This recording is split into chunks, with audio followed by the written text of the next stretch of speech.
Hello students, Namaste.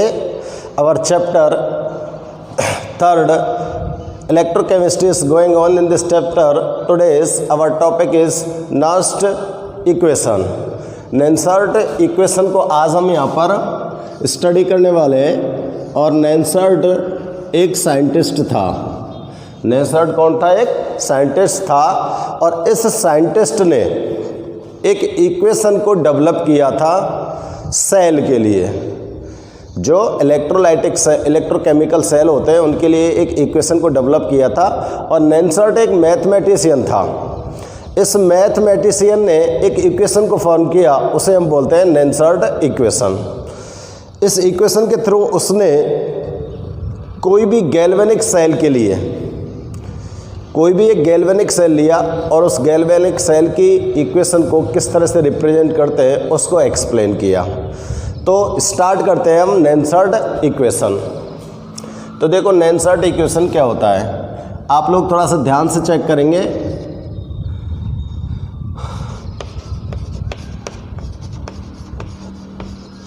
Nernst equation, इस equation में हम एक सेल रिएक्शन को अज्यूम करते हैं। फर्स्ट ऑफ ऑल एक सेल रिएक्शन मान लेते हैं, किसी कोई भी एक गैल्वेनिक सेल है। Let a normal cell reaction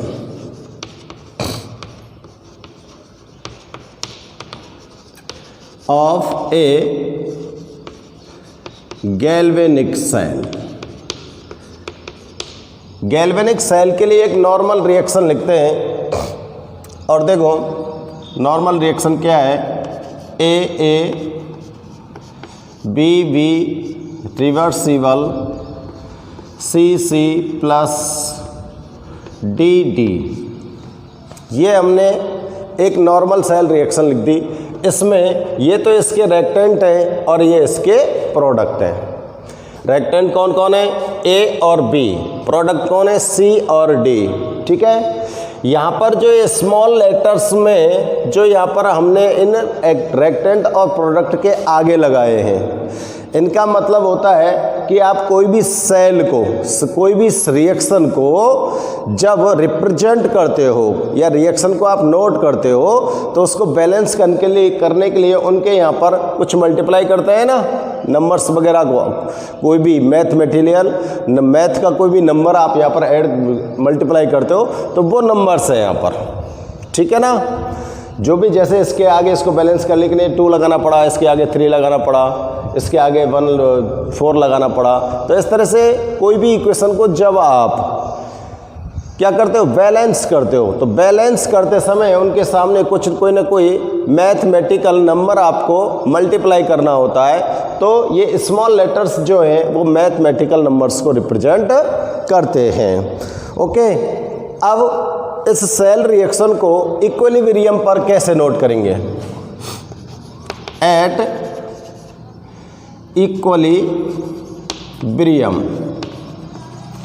equilibrium पर इस सेल रिएक्शन को लिखने के लिए हम सेल कांस्टेंट का यूज़ करते हैं और सेल कांस्टेंट है Kc इक्वल टू, क्योंकि ये जूनियर क्लास में आपने पढ़ा होगा, प्रोडक्ट की कंसंट्रेशन ऑफ प्रोडक्ट।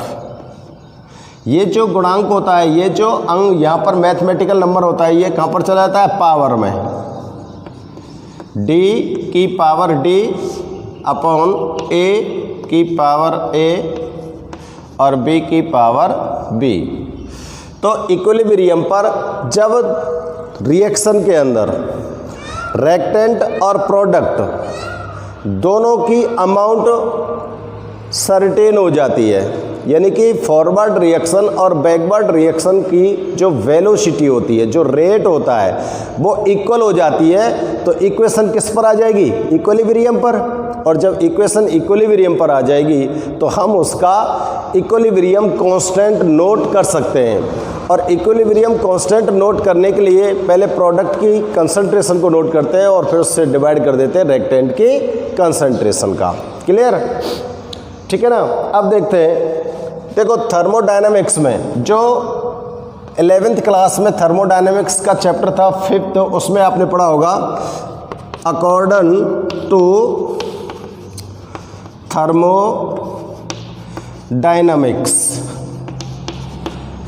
थर्मोडायनामिक्स के अकॉर्डिंग एक इक्वेशन आती है, और थर्मोडायनामिक्स के अकॉर्डिंग एक इक्वेशन आती है, उस इक्वेशन को यहाँ पर सीधे लिख रहे हैं, और वो इक्वेशन आती है students del ji equal to del ji not minus are t log e k C.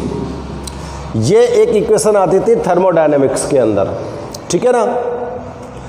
Del जी और डेल जी नॉट को आपने स्टडी किया है गिब्स फ्री एनर्जी में, इसको आप समझते ही होंगे। अब यहाँ पर हम क्या करते हैं, इस वाले इक्वेशन में हम देखो डेल जी की और डेल जी नॉट की और आर टी की क्या करते हैं, वैल्यूज को रखते हैं। क्या रखते हैं, आर टी ने के सी की वैल्यूज को रखते हैं।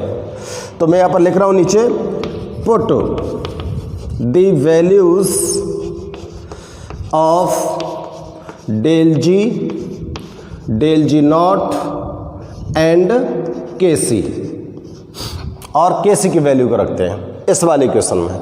तो देखो गिब्स फ्री एनर्जी में डेल जी इक्वल टू क्या था, डेल जी इक्वल टू था minus n F E cell, यही तो निकला था।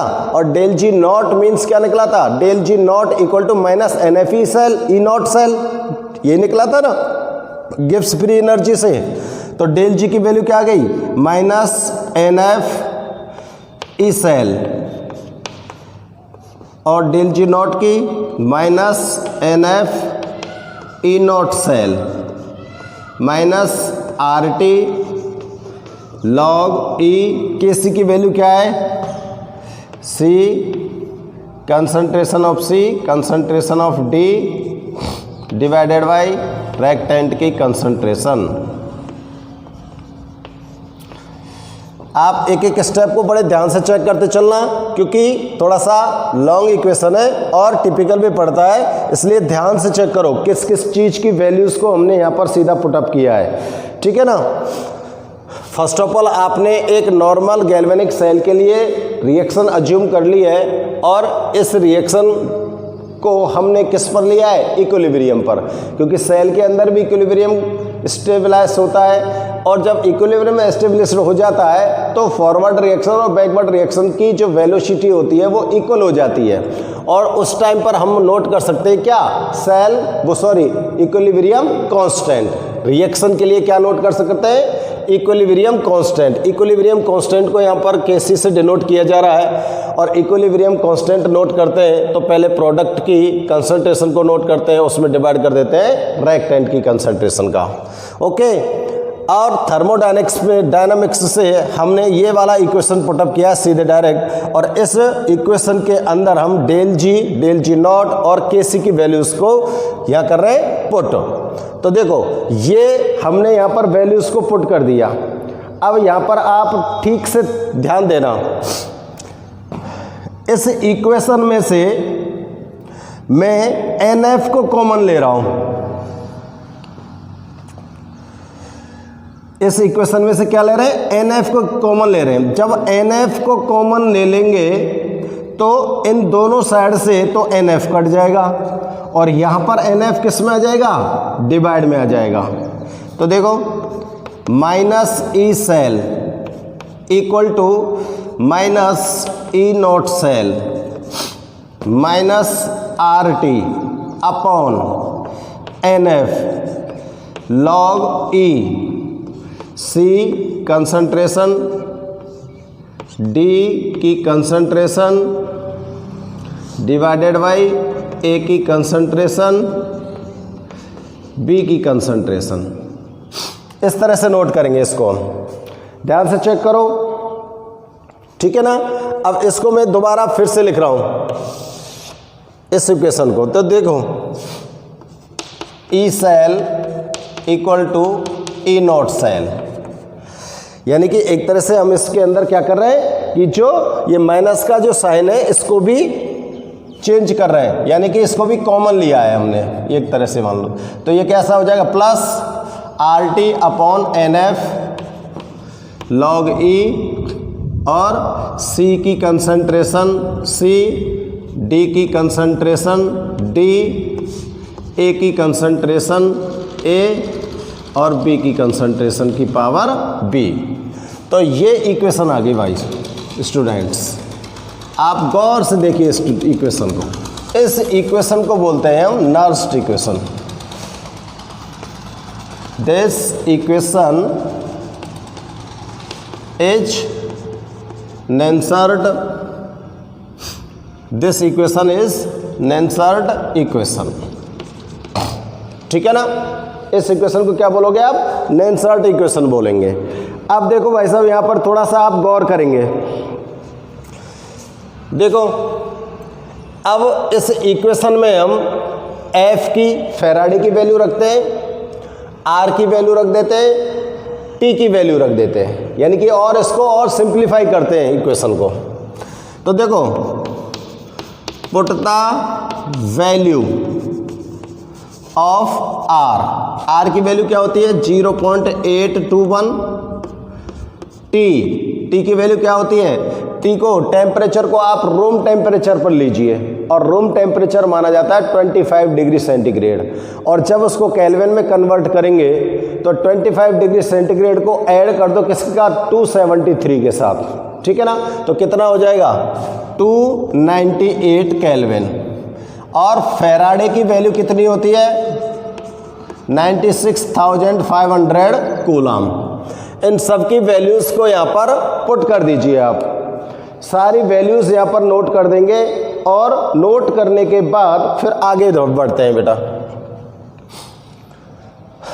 तो देखो, सारी वैल्यूज़ को पुट कर दो और पुट करने के बाद यहाँ पर हम एक काम और कर देते हैं बच्चों। ये जो log e है इसको भी log 10 में कन्वर्ट कर देते हैं। log e इक्वल टू, और जब इसको log 10 में कन्वर्ट करेंगे तो आपको 2.303 का मल्टीप्लाई करना पड़ेगा। ओके, अब वैल्यूज़ को रखिए। e cell equal to e naught cell plus r की वैल्यू रखिए 0.821, टी की वैल्यू रखिए 298 divided by n into 96,500 into 2030 log 10 concentration of product divided by concentration of reactant. Clear? अब इस वाले पोर्शन को आप सॉल्व कर लीजिए।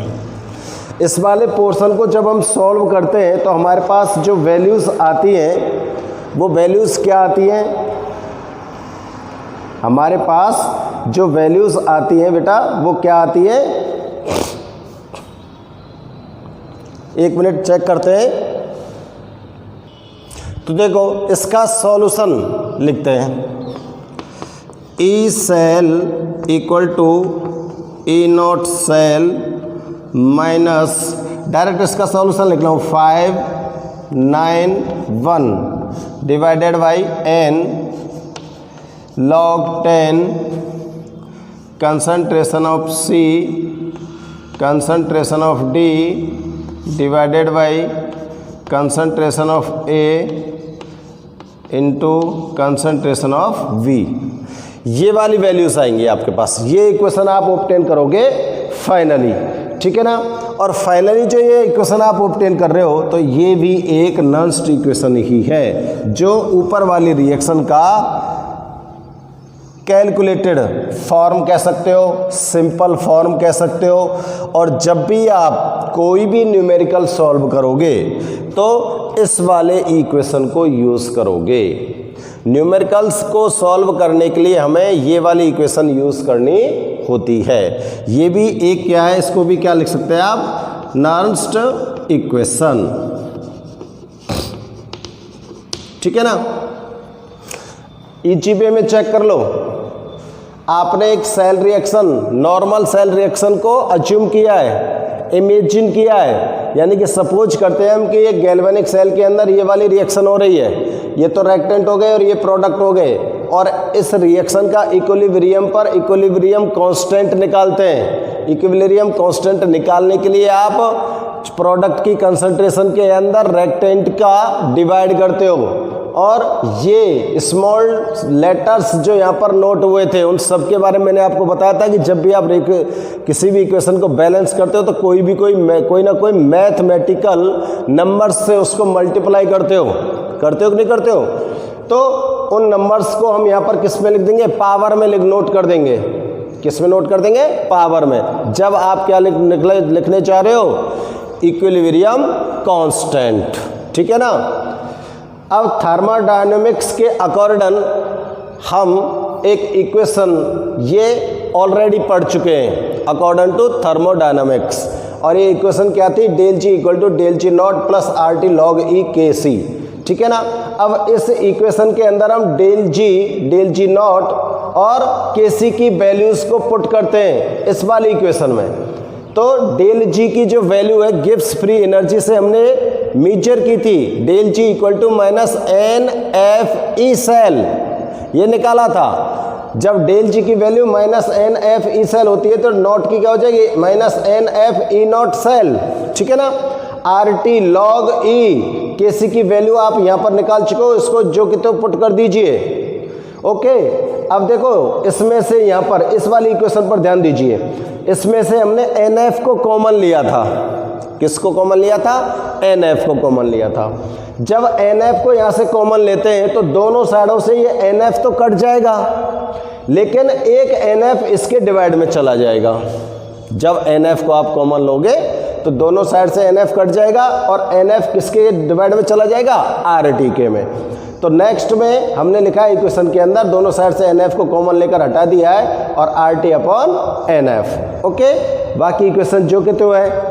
अब आप इस इक्वेशन को यहाँ पर सिंपली ड्राइव करके लिखते हैं हम, तो e cell equal to E not cell, ये पॉजिटिव साइन जो होता है ये किसका हो जाएगा, नेगेटिव का, r T upon N F log e k c, ये वैल्यू सी है, कंसंट्रेशन सी की जो ये वैल्यूज लिखी है वो क्या है, सी, डी की पावर डी, ए की पावर ए, बी की पावर बी।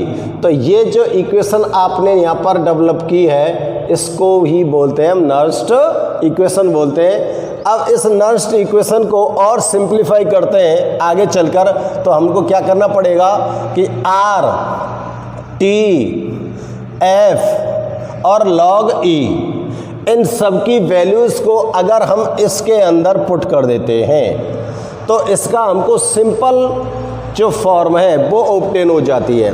तो देखो यहाँ पर हमने इन सब की वैल्यूज़ को पुट किया। ये गैस कांस्टेंट है, आपको पता ही है, इसकी वैल्यू 0.821 होती है। ये टेम्परेचर है, टेम्परेचर को मैंने बताया ही था कि रूम टेम्परेचर मानेंगे, और रूम टेम्परेचर जो होगा वो 25 डिग्री सेंटीग्रेड होता है, और इसको केल्विन में कन्वर्ट करोगे तो 25 को ऐड कर दो किसके साथ, 273 के साथ, तो 298 केल्विन आ जाएगा। और फैराडे की वैल्यू होती है 96,500 कूलम, और लॉग ई को लॉग 10 में जब कन्वर्ट करोगे तो आपको 2.303 का इसके साथ मल्टीप्लाई करना पड़ता है। ये लॉग टेबल से हमको पता चलता है, ठीक है ना। तो ये सारी वैल्यूज को हमने यहाँ पर पुट कर दिया, और इसको जब सॉल्व किया था तो हमारे पास फाइनली जो इक्वेशन ऑब्टेन हुआ है वो था E cell equal to E not cell minus 0.591 upon n log 10 C concentration of products divided by concentration of reactants. इस इक्वेशन को भी हम क्या बोल सकते हैं, नर्स्ड इक्वेशन बोल सकते हैं। इस इक्वेशन को भी क्या बोलोगे बच्चों, नर्स्ड इक्वेशन। और ये जो नर्स्ड इक्वेशन है इसका यूज आप लोग किसके लिए कर सकते हो, इसका यूज कर सकते हैं हम किसी भी न्यूमेरिकल्स को सॉल्व करने के लिए। अब देखो यहाँ पर मैं लिख देता हूँ कि जो आपने यहाँ पर न्यूमेरिकल्स में आपको अगर कोई भी चीज़ दी जाएगी तो उसको आप किस तरह से नोट करोगे। तो देखो ई सेल क्या है, ई सेल तो है EMF of cell. E cell तो क्या है, ईएमएफ ऑफ सेल। और ई नॉट सेल क्या होगा बताओ, स्टैंडर्ड ईएमएफ ऑफ सेल। और एन क्या है, एन क्या होती है, ट्रांसफर्स इलेक्ट्रॉन जो होते हैं उनके moles, transverse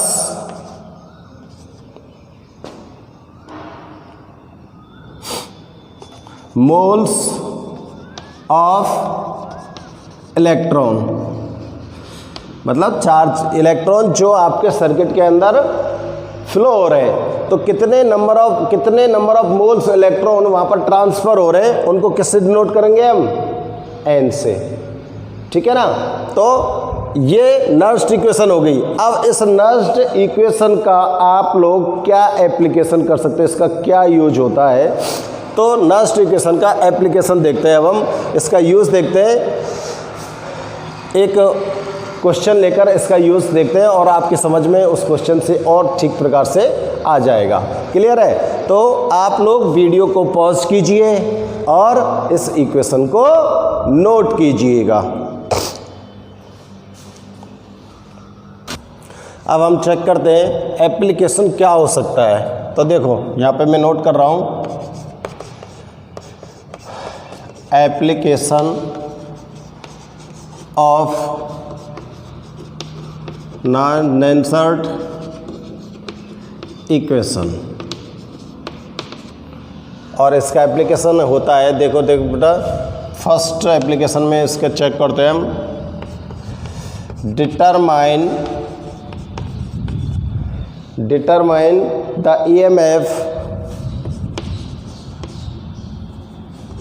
EMF of a cell. किसी भी सेल का इलेक्ट्रोमोटिव फोर्स, किसी भी सेल के लिए इलेक्ट्रोमोटिव फोर्स को डिटरमाइन करने के लिए किसका यूज़ करते हैं? नेंसर्ड इक्वेशन का यूज़ करते हैं। तो देखो नेंसर्ड इक्वेशन का यूज हम EMF के डिटरमाइनेशन करने में किस प्रकार से करते हैं, इसके लिए हम एक एग्जाम्पल लेते हैं और वो एग्जाम्पल एज ए क्वेश्चन ले रहा हूँ मैं, और उस क्वेश्चन को हम समझेंगे तो आपको पता लग जाएगा कि किस तरह से EMF को हमने यहाँ पर डिटरमाइन किया है। ठीक है ना। तो देखो कोई भी एक सेल है और उस सेल की सेल रिएक्शन को हम रिप्रेजेंट कर रहे हैं। Suppose A cell reaction,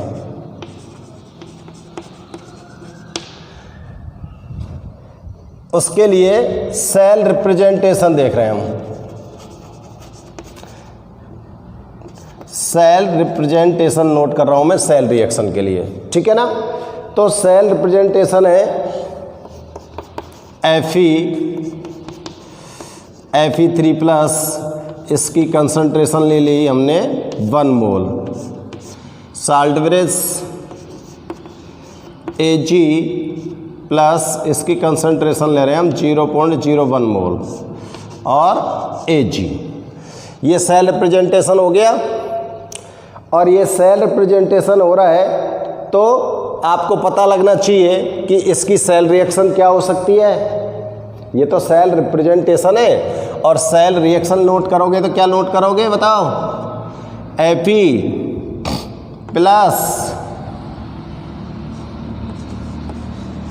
Ag+ equal to Fe3+ Ag। यही तो यूज करोगे, यही तो रिप्रेजेंट करोगे सेल रिएक्शन को, इस तरह से ही तो। अरे Fe से तो क्या बन रहा है? Fe+3 और Ag+ जो आयन है वो क्या इलेक्ट्रॉन को एब्जॉर्ब कर रहे हैं, एब्जॉर्ब मीन्स एक्सेप्ट कर रहे हैं। तो इस तरह से तो नोट करोगे।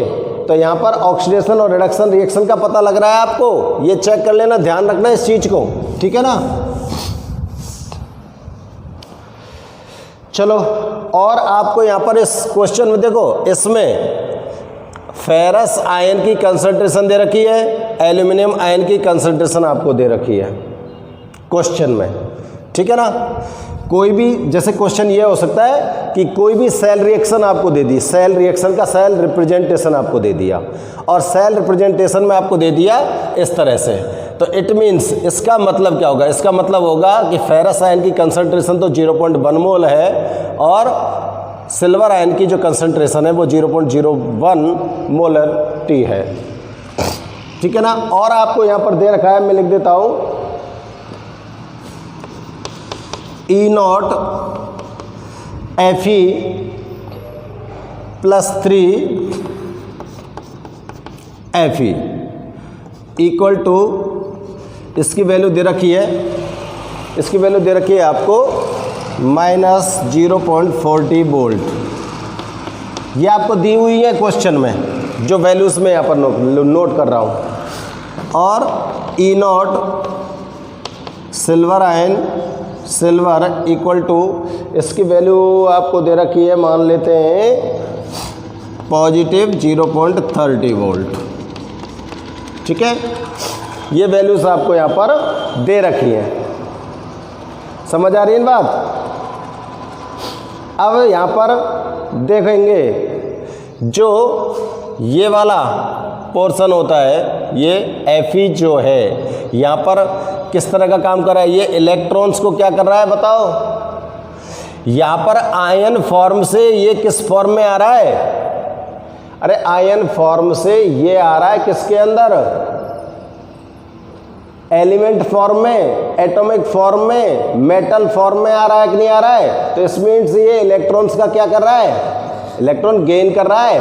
और इलेक्ट्रॉन गेन कर रहा है तो ये रिएक्शन होगी कहां पर, कहां पर होगी बताओ, एनोड पर।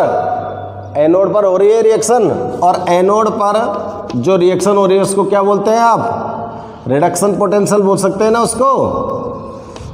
एनोड का ये क्या हो सकता है, रिडक्शन पोटेंशियल हो सकता है ना, पोटेंशियल। ठीक है ना। तो अब आप यहाँ पर क्या डिटरमाइन करने वाले हो, अब आप यहाँ पर डिटरमाइन करने वाले हो EMF सेल का। अब सेल का आप EMF निकालो, देखो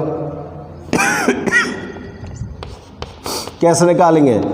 E0 cell equal to E cathode, E0 cathode reaction लिखेंगे पहले, माइनस E0 एनोड रिएक्शन लिखेंगे पीछे। यही तो नोट करेंगे ना, चलो नोट करिए आप। E0 सेल इक्वल टू, देखो ये तो हो रही है कैथोड पर रिएक्शन, ये हो रही है एनोड पर रिएक्शन। ये वैल्यूज आपको क्वेश्चन के अंदर दी हुई होंगी। अब कैथोड वाली रिएक्शन की वैल्यू रखिए +0.30 माइनस का चिन्ह आ गया नहीं, माइनस। वैल्यू क्या है, -0.45। क्या है value, 0.30 minus into minus plus हो गया 0.45। E0 सेल की वैल्यू क्या आ गई, 0.75 वोल्ट। ठीक है ना।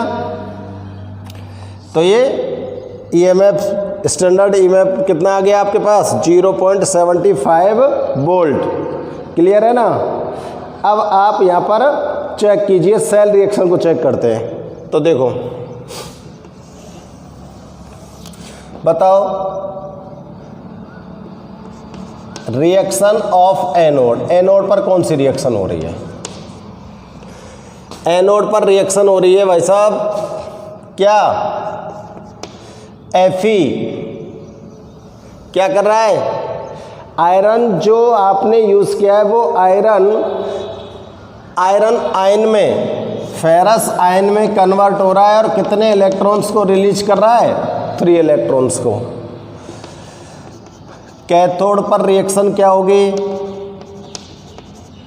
सिल्वर आयन इलेक्ट्रॉन्स को क्या कर रहे हैं, एक्सेप्ट कर रहे हैं और किस में कन्वर्ट हो रहे हैं, सिल्वर मेटल में। ठीक है ना। अब आपको नेट सेल रिएक्शन लिखनी है इसकी, लेकिन एक चीज ध्यान रखना, जितने इलेक्ट्रॉन एनोड से रिलीज किए जाएंगे उतने ही इलेक्ट्रॉन कैथोड पर एब्जॉर्ब यानी कि एक्सेप्ट किए जाएंगे। अगर यहां पर 3 इलेक्ट्रॉन रिलीज किए जा रहे हैं तो कैथोड पर 3 इलेक्ट्रॉन्स को ही एक्सेप्ट किया जाएगा।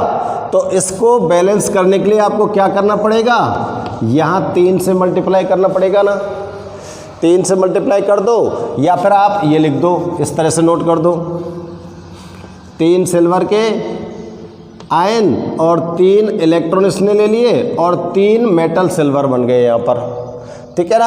अब सेल रिएक्शन नोट करो, इन दोनों को मिलाकर क्या नोट करनी है आपको, सेल रिएक्शन नोट करनी है। सेल रिएक्शन नोट करिए। सेल रिएक्शन नोट करने के लिए आपको क्या करना पड़ेगा, इधर इधर वालों को तो कहाँ पे नोट करना है, LHS साइड में, और इधर इधर वालों को कहाँ पे नोट करना है, RHS साइड में। तो इधर वाले लो पहले Fe plus 3Ag plus 3 electrons, आगे तीनों equal to Fe 3 plus 3 electron plus 3Ag, ठीक है ना। इलेक्ट्रॉन से इलेक्ट्रॉन कट गए। अब आपके पास जो सेल रिएक्शंस यहाँ पर रिमेन्स है वो क्या है, Fe plus 3Ag ion, ferrous ion plus 3Ag। Okay, ये आपके पास सेल रिएक्शन आ गई, समझ आ रही एक बात। अब देखो, अब यहाँ पर एंट्री करा दो किसकी, नर्स्ट इक्वेशन की, फ्रॉम नेंसर्ट इक्वेशन। नेंसर्ट इक्वेशन आपको यहाँ पर क्या सॉल्व करना है, न्यूमेरिकल सॉल्व करने के लिए नेंसर्ट इक्वेशन क्या लिखोगे, E cell equal to E not cell minus 0.591 divided by n log 10। log 10 के बाद क्या लिखना है आपको, concentration of C, concentration of D divided by concentration of A into concentration of V। ये वाली तो बताई थी इक्वेशन नेंसर्ट की, जिससे आपको न्यूमेरिकल्स को क्या करना था, सॉल्व करना था। यही वाली लिखी थी ना। अब इसको मैं शॉर्ट में लिख दूं बेटा। देखो ऊपर ऊपर तो कंसंट्रेशन किसकी लिखी थी आपने, प्रोडक्ट किसकी, ऊपर ऊपर तो किसकी लिखी थी बताओ, प्रोडक्ट की। नीचे किसकी लिखी थी, रिएक्टेंट की। समझ आ रही है ना बात। ऊपर जो कंसंट्रेशन हमने डिनोट की थी इसमें, वो तो प्रोडक्ट की थी, नीचे किसकी है, रिएक्टेंट की। अब देखो इस रिएक्शन में से प्रोडक्ट और रिएक्टेंट को इसके अंदर नोट करो, equal to E not cell minus 0.591 divided by n log 10।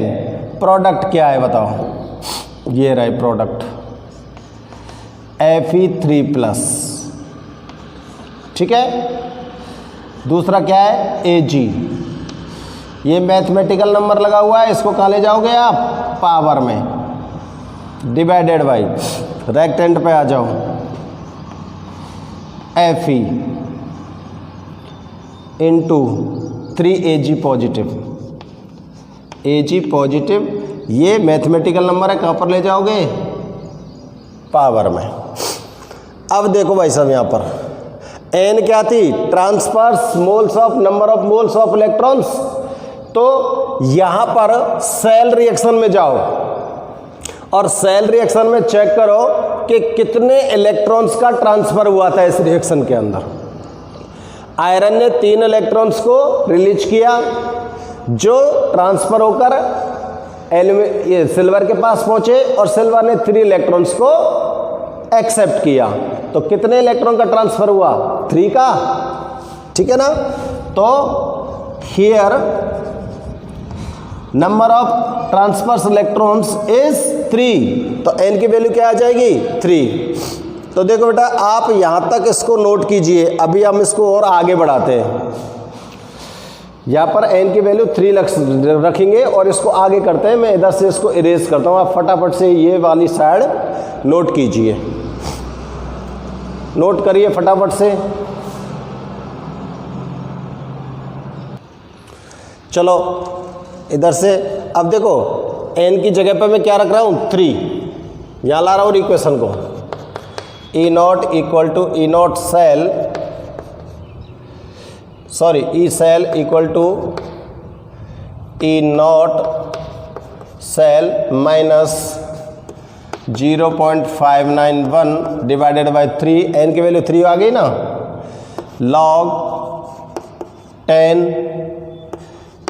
Fe ion की कंसंट्रेशन सिल्वर पावर 3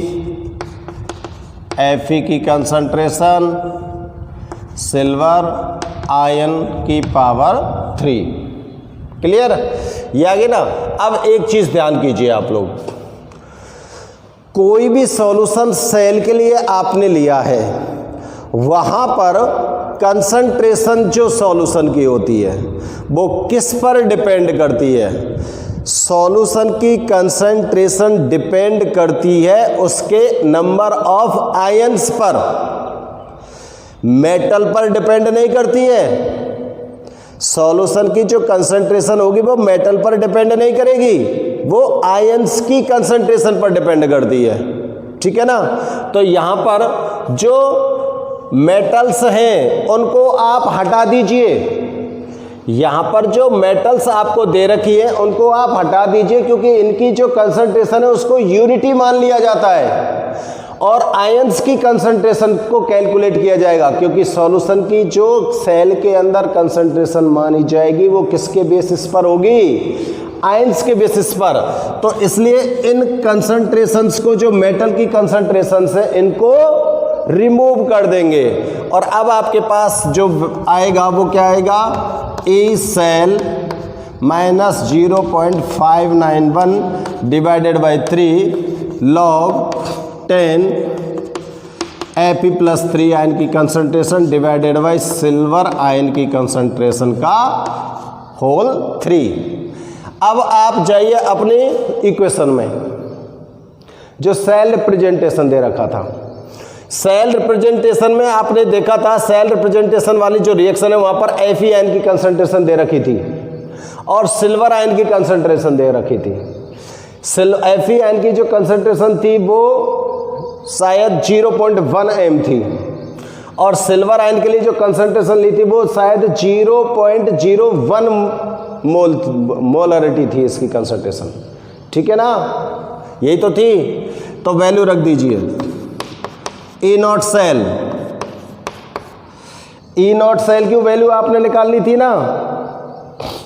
अरे ई नॉट सेल की वैल्यू रखो, कितनी थी? 0.75 वोल्ट आई थी ना, minus 0.591 divided by 3 log 10।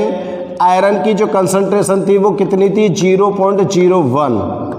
Silver की जो थी वो थी 0.01 का होल थ्राइस। क्लियर, यही तो कंसंट्रेशन थी। अब इसको सॉल्व कीजिए आप। देखो 591 को मैं अगर 0.6 मान लूँ तो कोई दिक्कत है क्या? अरे इसको 0.6 मान सकते हैं ना। 591 को 0.60 मान लो, इक्वल टू 0.75। अगर इसको 600 अगर मैं जूम कर लूँ तो यहाँ पर क्या आ जाएगा? 0.02। क्या आ जाएगा? 0.02। अगर इसको हम क्या मान लें? 6 मान रहे हैं तो 0.02 आएगा। 59 को मैंने 6 मान लिया है, ठीक है ना, अप्रोक्सीमेटली। तो 0.02 आ गया। लॉग 10, इसको ड्राइव करके नोट करो। 0.1 डिवाइडेड बाई, ये 3 बार लिखना पड़ेगा। 0.01 into 0.01 into 0.01। Okay, 0.75 minus 0.2 log 10 solve करो। है इसके पॉइंट्स को जब हटाएंगे तो देखो 2 2 2 कितने जाएंगे ऊपर, 10 की पावर 6 जाएगा और 1 इसका नीचे आएगा, तो 6 में से 1 नीचे कट जाएगा तो कितने बचेंगे, log 10 की पावर 5 जीरो बचेंगे कि नहीं बचेंगे, 10 की पावर 5 ही तो बचेगा। चलो सॉल्व करो आगे। 0.75 माइनस 0.2 log 10 को खोलिए इंटू 5 log 10, यही आएगा ना। log 10 की जो वैल्यू होती है वो कितनी होती है, 1, तो वैल्यू रखिए 0.75 माइनस 0.2 इंटू 5 मल्टीप्लाई 1, क्या आया 0.75 माइनस कितना आया ये, बोलो, अरे कितना आएगा ये आएगा 0.10, कितना आएगा 0.10 आएगा कि नहीं आएगा, सॉरी ये 0.02 ही आएगा क्योंकि इसको 6 लेंगे तो 6000 आएगा, ठीक है ना। अब भाई साहब आप 0.10 आ गया, 0.10 आ गया, अब इसको सब्ट्रैक्ट कर दो, इसमें से कितना आएगा 0.65 वोल्ट, तो E नॉट सेल कितना डिटरमाइन हुआ 0.65 वोल्ट। तो आपने जिस सेल को लिया था उस सेल का जो EMF है, EMF of cell is 0.65 volt, ये आ गया, ये इसका आंसर आ गया। तो इस तरह से हम किसी भी सेल का EMF डिटरमाइन कर सकते हैं नेंसर्ट इक्वेशन की हेल्प से। ये बहुत ही इम्पोर्टेंट है और इसके क्वेश्चंस आपसे पूछे जाते हैं, एग्जाम वगैरह में पूछ लिए जाते हैं। तो एक एग्जाम्पल लिया है, इस एग्जाम्पल से आप आराम से समझ सकते हैं कि किस प्रकार से हम किसी भी सेल का EMF डिटरमाइन कर सकते हैं।